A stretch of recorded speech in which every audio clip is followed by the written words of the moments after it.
Conspiracy News Update Number 1. COVID Death Media Deception.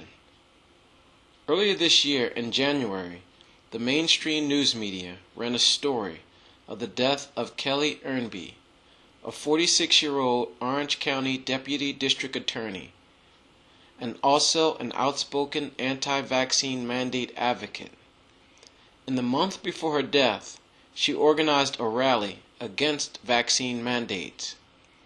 Not against vaccines, but against forcing vaccines on people through mandates.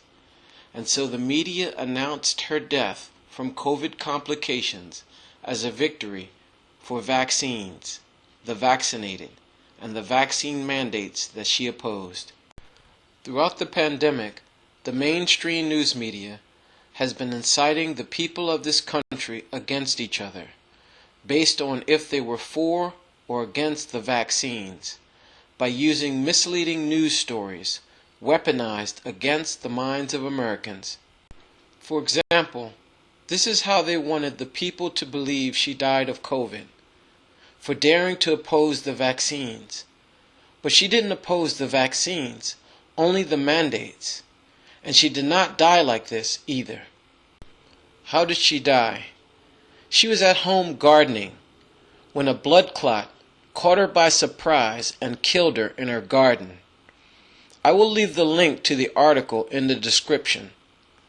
Needless to say, there are many questions regarding her death, but the lies and distortion from the media is a bigger threat to us than COVID.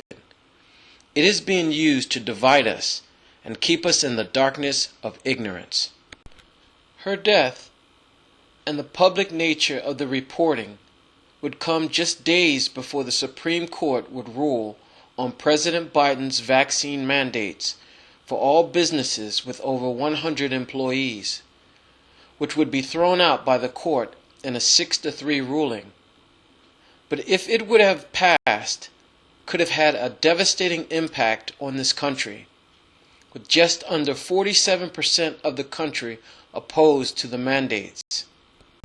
Her death, allegedly from COVID, is not the only one the media has used to try to incite and inflame the vaccinated versus the unvaccinated.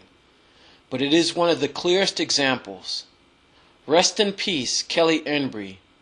The media will be held to account for their part in this deception.